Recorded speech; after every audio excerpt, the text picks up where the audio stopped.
안녕하세요. 프레프씨입니다. 여러분의 구독과 좋아요는 큰 힘이 됩니다.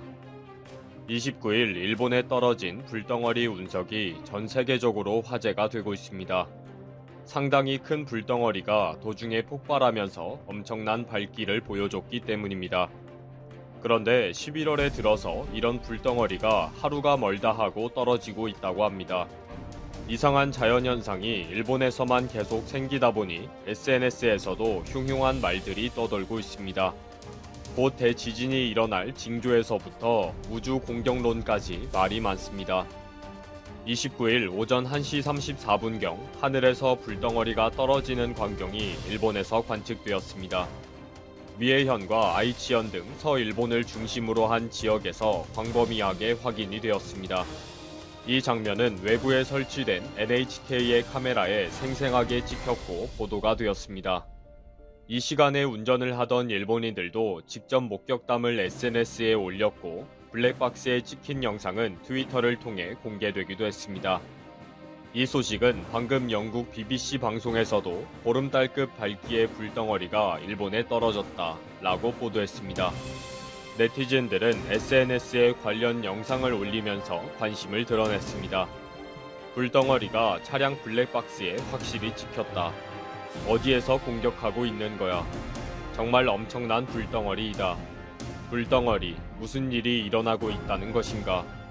니케이 신문은 29일 새벽에 빛을 발하는 물체가 낙하하는 모습을 봤다.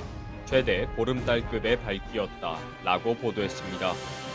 20대 남성들이 집에 설치한 카메라에는 1시 35분경에 하늘에서 하얀색 빗줄기가 지상을 향해 강한 빛을 발하며 하늘 전체가 밝아진 모습이 포착되었습니다. 효고현의 시립천문과학관의 관장은 일반적으로 유성이 이렇게까지 밝은 것은 드물다. 최고 밝았던 순간은 보름달급의 밝기였다. 라고 확인해 주었습니다. 그런데 29일 밤에 또 이런 불덩어리가 떨어졌습니다.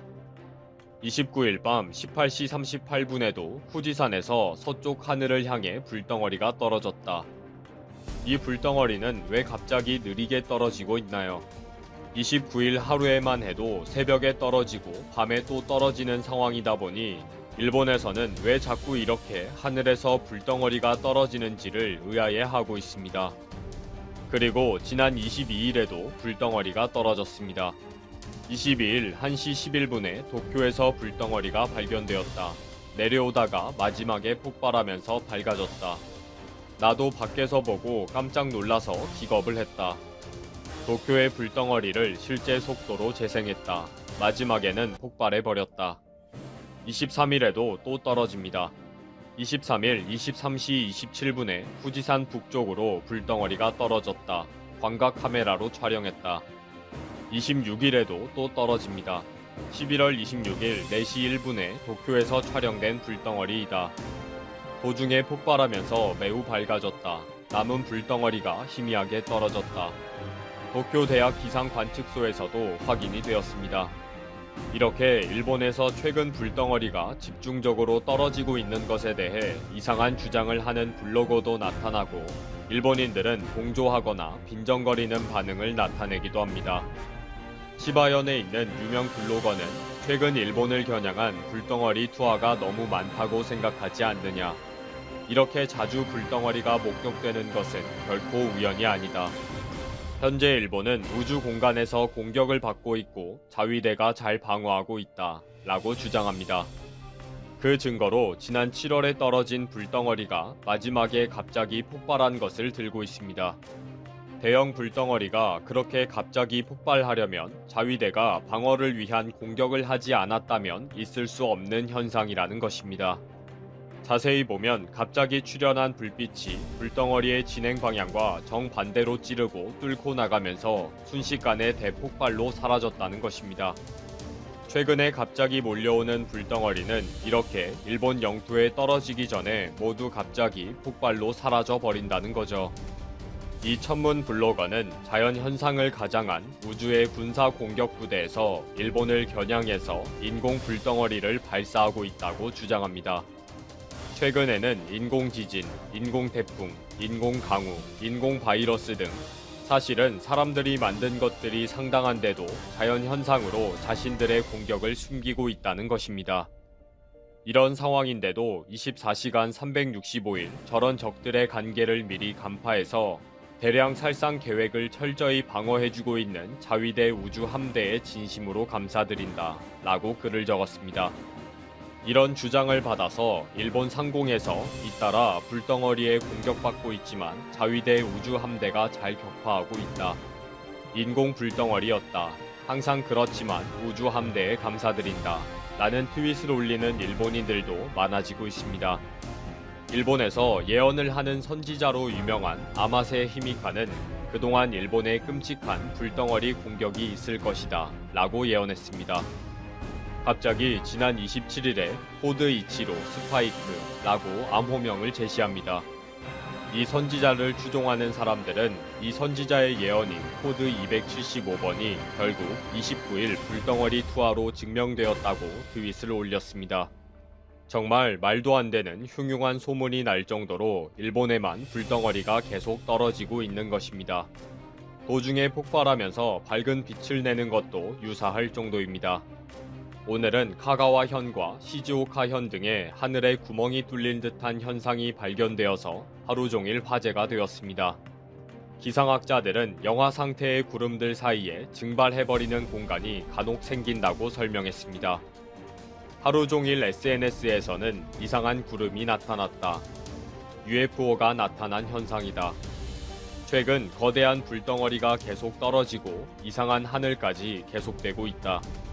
이러다 보니 이런 자연현상이 일본의 대지진을 예언하는 것이라는 소문까지 나면서 연관성에 대해 걱정하기도 합니다. 평소에 착하게 살아야 천둥 번개가 쳐도 겁을 먹지 않을 것인데 지은 죄가 많아서 그런지 불덩어리와 특이한 하늘에도 흉흉한 소문이 도네요. 왜 일본에만 이렇게 계속 하늘에서 불덩어리가 떨어질까요? 일본인들의 바램대로 정말로 우주에서 대단한 일본을 공격하는 것이고 그 공격을 일본의 우주 함대가 막아주고 있는 걸까요?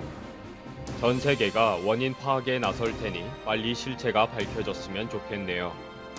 되는 일이 없는 일본에서 일어나다 보니 더 호들갑을 떨게 되는 소식이었습니다. 이번 영상은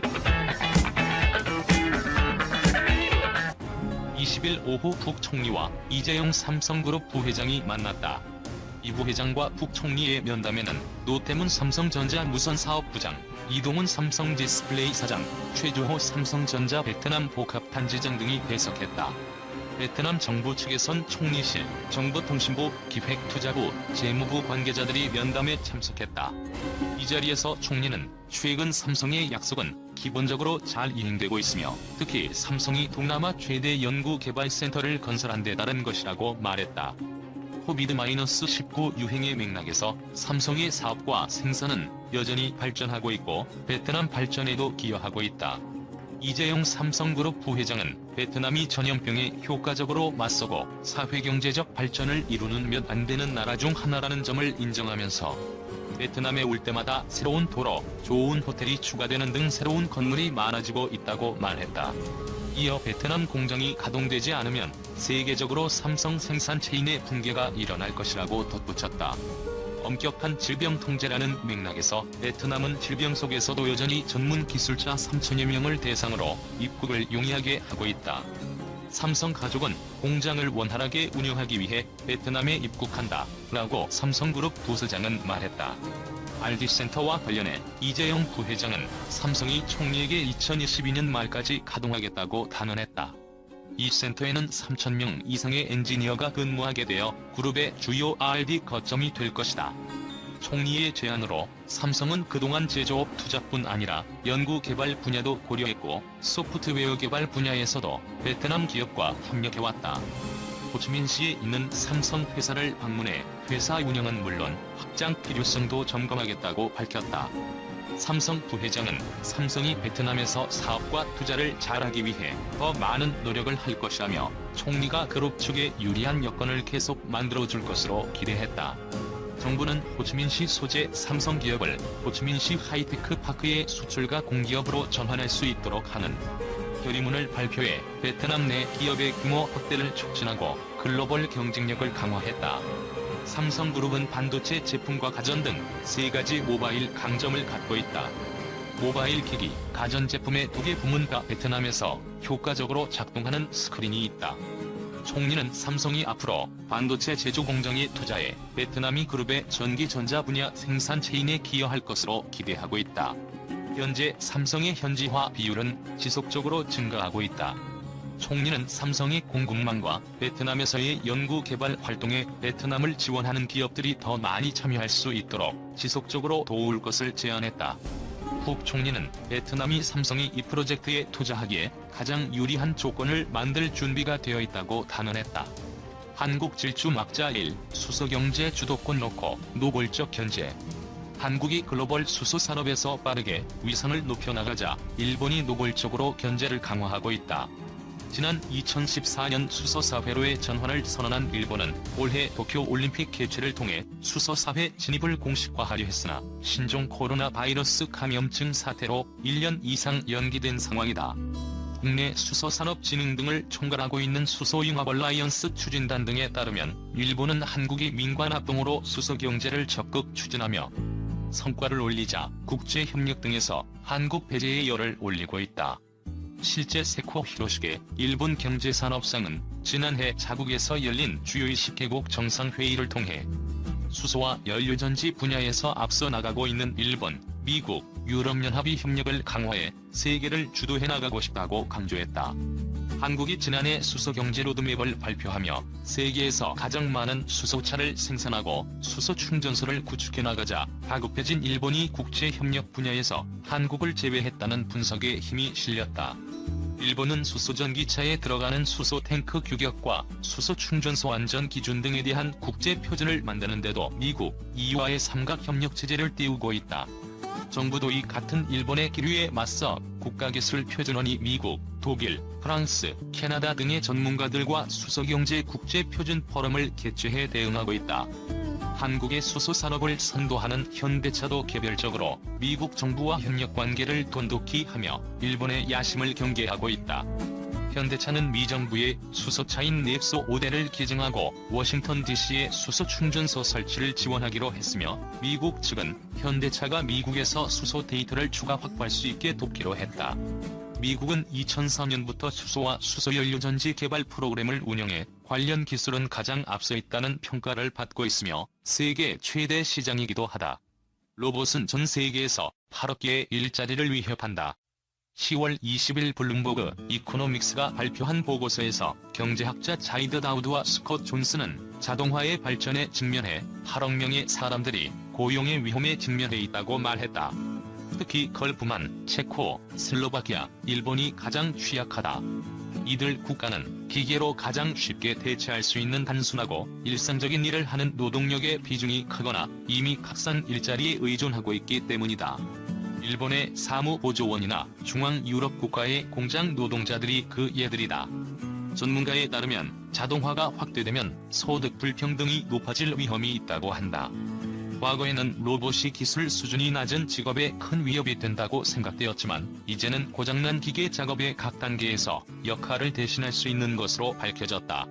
이러한 역할은 종종 소득 분배 중간에 들어가 양극화 효과로 이어진다. 물론 이런 추세가 그렇게 나쁜 것만은 아니다. 다우드와 존슨 씨는 가장 위험에 처한 국가들 중 일부는 인구 고령화도 빠르게 진행되고 있다고 말했다. 이것은 로봇이 경제의 인과학적 어려움을 상쇄하는 데 도움을 줄 수 있다는 것을 의미한다. 자동화 적용 수준에 대해 월드 로보틱스가 2020년 9월 말 발표한 보고서에 따르면 중국은 올해 공장에 14만 500대의 새로운 로봇을 추가했고 현재 세계 시장의 거의 3분의 1을 점유하고 있다. 미국 로봇의 수는 작년에 비해 7%인 33,300개가 증가했고 이어 일본과 한국이 3, 4위를 차지했다. 산업용 로봇 수요 상위 5개국이 시장의 3분의 2에 육박한다. 중국의 경우 신규 로봇의 71%가 해외 공급사로부터 구매되고 있다. 밀턴 게리 국제로봇연맹 회장은 오늘날 전 세계 공장에서 가동되는 산업용 로봇의 수가 역대 최고 수준을 기록하고 있다고 말했다.